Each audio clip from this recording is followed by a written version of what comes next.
Namami Buddhang, my homage to the Buddha. In this video, I would like to bring you the facts that contained in Ambattasutta, which is in Deeghanikaya in Vagga. You can check whether those facts in Ambattasutta can be used in your day-to-day life, in solving problems and so on. This sutta was preached by the Buddha when he was living in Ikhanangala jungle in the ancient country called Kosala. There was a young, old, wealthy Brahmin called Pokkarasati. Pokkarasati heard that the Buddha had come and was delivering Dhamma. Brahmin Pokkarasati wanted to check whether the Buddha had been equipped 32 unique special features on his physical body and the supramundane knowledge in his mental system. So Pokkarasati sent one of the students, a young Brahmin, scholar Brahmin called Ambatta, to check whether the Buddha had those 32 features on his body and whether he developed those knowledge of supramundane. Ambatta went to meet the Buddha and they discussed. They had fairly long conversations. Through the conversation, Buddha preached him this Ambattasutta. In Ambattasutta, there are descriptions of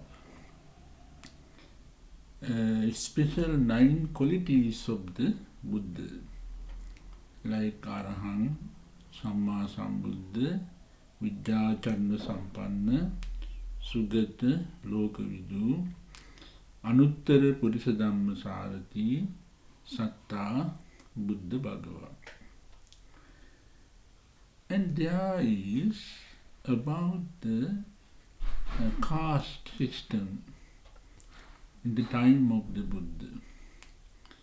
This sutta mentions clearly the 4 castes: Brahmana, Kshatriya, Vaishya, Sudra. Brahmins, Kshatriyans king, Vaishya merchants, Sudra artisans. Those are the 4 castes in the time of the Buddha. Beyond that, in this sutta there contains the ethical codes, how to behave a young one in the presence of the old one. And there are 2 strategies to define the superiority of the persons. There are two devices in identifying the superiority of the person. And there is the practice of Visuddhi Vagga towards Nibbana. Sila, morality, Samadhi, concentrations, Panya, wisdom. Ambatta, while discussing with the Buddha, he investigated the Buddha's 32 personal features. He identified the Buddha's the knowledge of supra-mundane. Pokkarasati was waiting with his companions until Ambatta, his pupil, would come. His pupil came and he explained what he gained or what he understood about the Buddha. Pokkarasati did not agree with his students, and both of them went to meet the Buddha. At last, the Buddha explained them the two strategies of identifying the superiority of the person. One strategy is when we think of the superiority of the person on the caste level, on the pedigree. Sattviya are the high. Sattvyas are superior than others. That is on pedigree. But the Buddha emphasized person who developed his body and mind, person who has tranquilized his body and mind, vidyācarana sampanna. He is the superior person among men and gods. Buddha explained, then Buddha explained how to be the person of vidyācarana sampanna, how to be the person of having tranquilized body and mind. Buddha explained it while practicing deeghanikaya, sila, samadhi, panya. Sila is the first steps, morality. Morality can be developed in the person after categorizing the precepts in three groups, that is minor precepts, middle-length precepts and advanced precepts. Minor precepts called Thula Sila. Minor precepts just like stealing, abstaining from stealing, abstaining from having liquor, abstaining from having sexual misconduct, abstaining from lying and abstaining from taking liquor. Now suppose about this first step about the minor precepts. When person developed his morality in the light of these minor precepts, what will happen to the person? He is free from all difficulties that arise from taking liquor, having sexual misconduct, stealing and killing. When you think of having liquor, what will happen to the person? Person loses health in body and his mind. He is subjected to have so many kinds of diseases, sicknesses,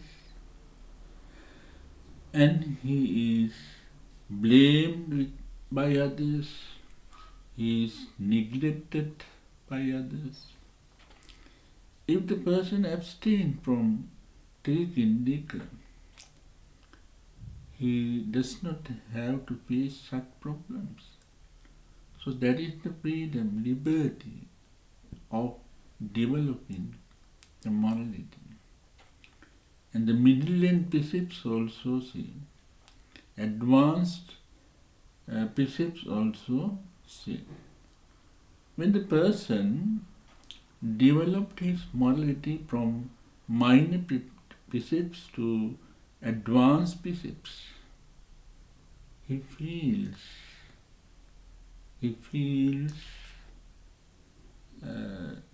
tranquility in his mind and body.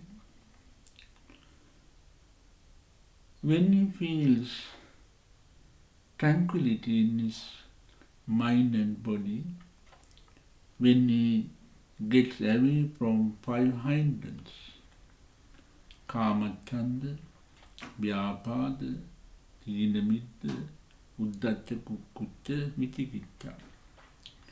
Kamakkhanda, desire to have sensual pleasure. Vyapada, ill will. Teenamidda, sloth and torpor. Uddacca, kukkucca, restlessness and worry. Vicikicca, doubt.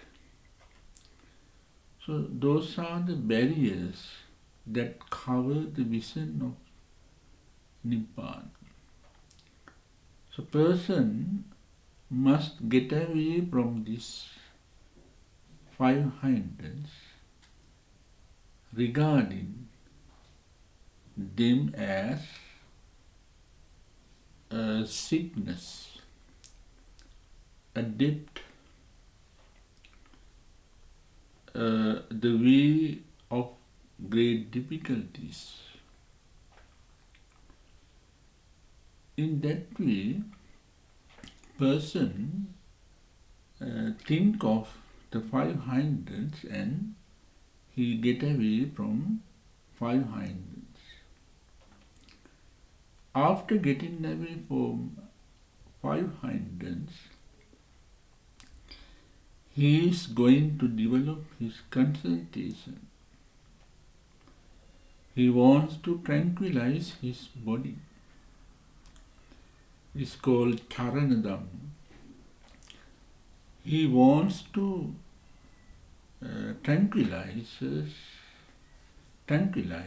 his body. He wants to tranquilize his mind later. First, he tried to tranquilize his body by engaging in samatha meditation. After having free of five hindrance, and after avoiding all unwholesome deeds, the person thinks that his mind is suitable to develop a concentration. So he engages in samatha bhavana. He takes kasina objects to concentrate his mind. By concentrating, he can attain to absorptions, dhyana, first, second, third and fourth.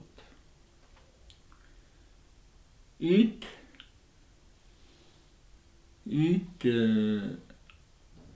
absorption, there are constituents of absorptions, parts. In the first jhana absorption, there are vitakka, vichara, piti, sukha, ekaggata.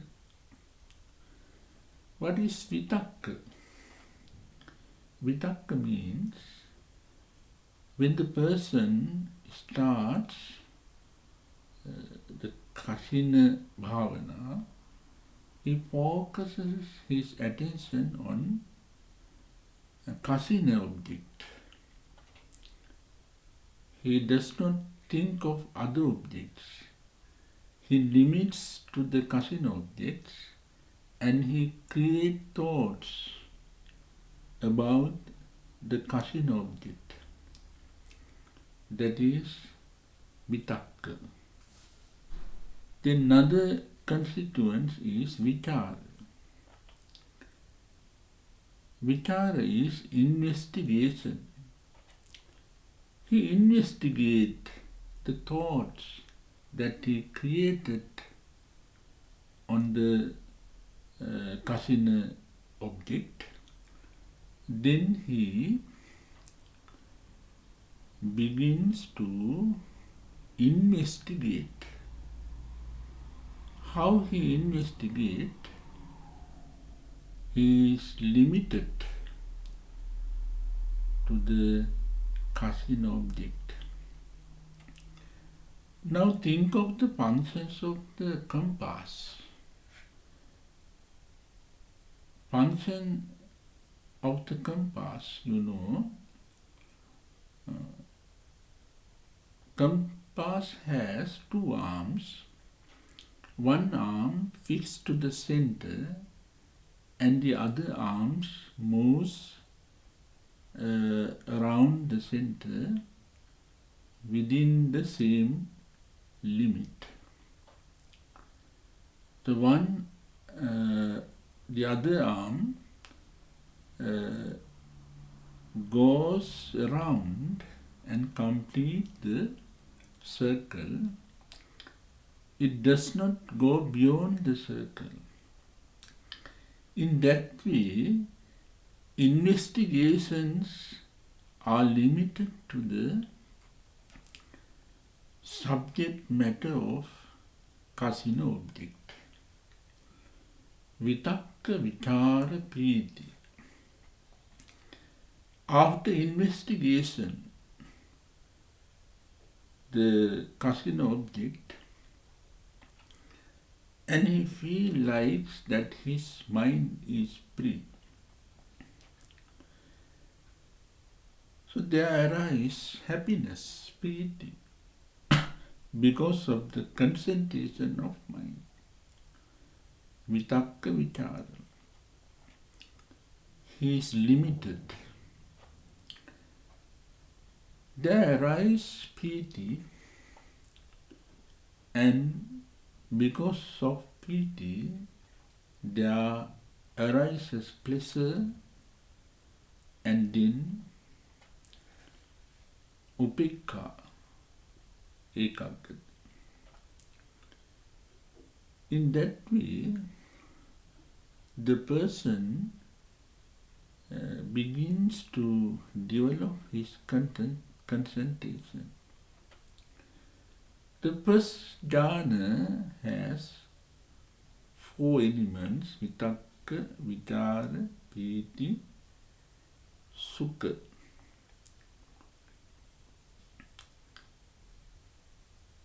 When we come to the second absorption, vitakka is not there. Vitakka is out because when he comes to the second stage of absorbing jhana, he does not want to stay on thoughts. He already knows them.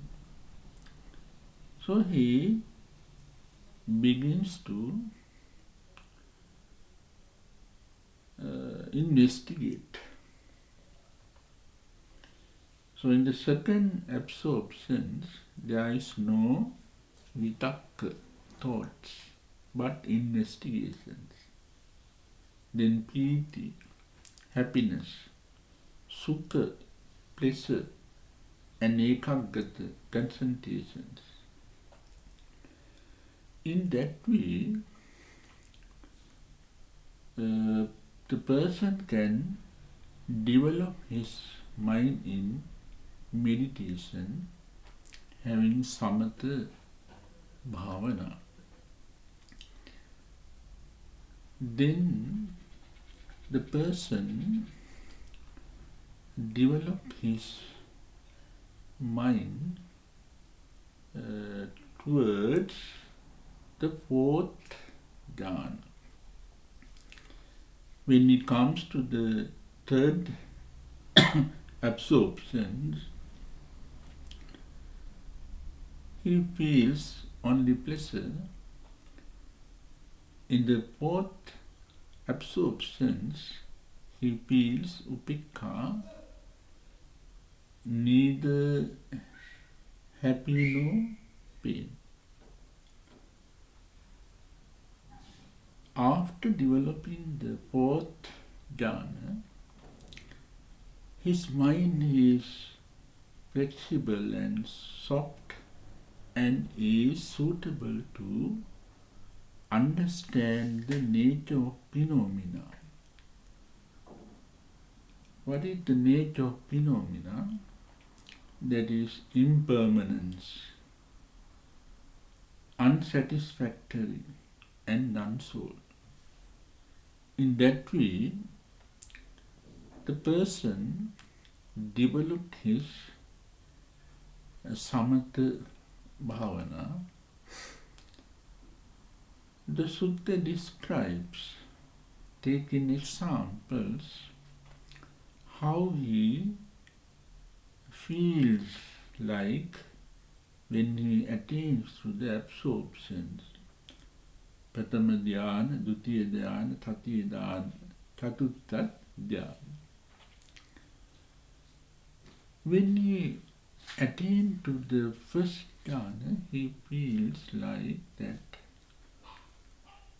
his whole body is tranquilized, like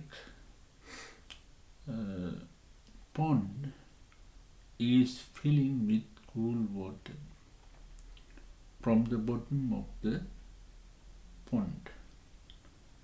Whole the body, he feels cold like that, just like the tank or pond is filling from the bottom of it. Then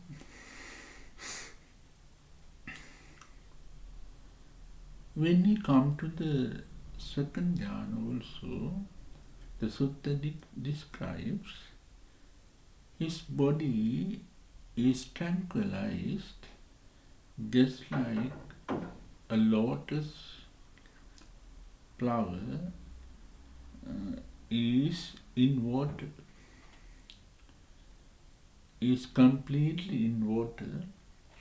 In that way he feels very cold and calm and quiet. Then when you come to the third jhana also, he feels that his body is like a pond with lotuses, lilies, and so on. And there is stillness, no calamity. Still is there. In that way, the person concentrates his mind. After having concentrated mind, his mind is suitable to develop the supramundane knowledge. The supramundane knowledge means the knowledge of Sovan, Sakurdagami, Anagami, Arihat. So they developed. When they are developing those concentrations, they understand the nature of phenomena, impermanence, anitya, dukkha, unsatisfactory, and non-soul. After understanding the nature of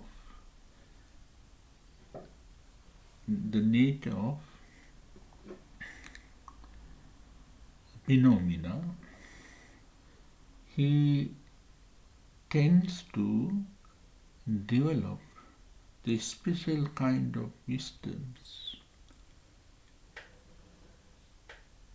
in which the person can see his former birth. It is called in Pali Pubbhe Nivasanussati Jnana. Then the persons understand when the person dies and is to be born, where is to be born. In that way, they have their supramundane knowledge. Then he developed his mind to have tutupapata jnana, that is, when the person dies and where he is to be born, tutupapata jnana, and asavakshekara jnana, that is the knowledge of abolishing all defilements. When he abolished, he feels his body is tranquilized and his mind is tranquilized. When the person tranquilizes his body and mind, he is called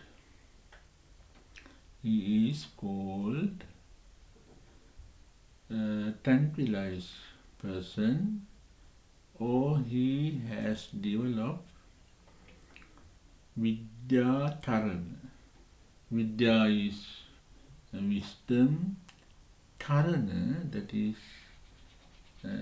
connect with the body, a tranquilized body.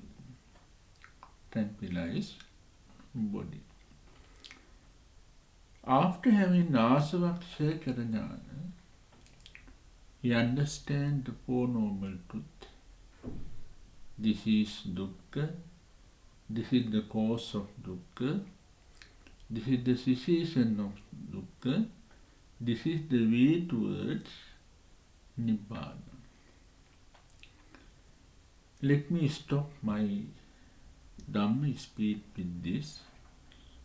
If you want more details, you can refer Ambattasutta, I have brought out here the essence of Ambattasutta. Thank you for listening to me. We'll meet again in my next video. My next video will be delivering through the perspectives of Sonadanda Sutta. Thank you very much for you to listen to me.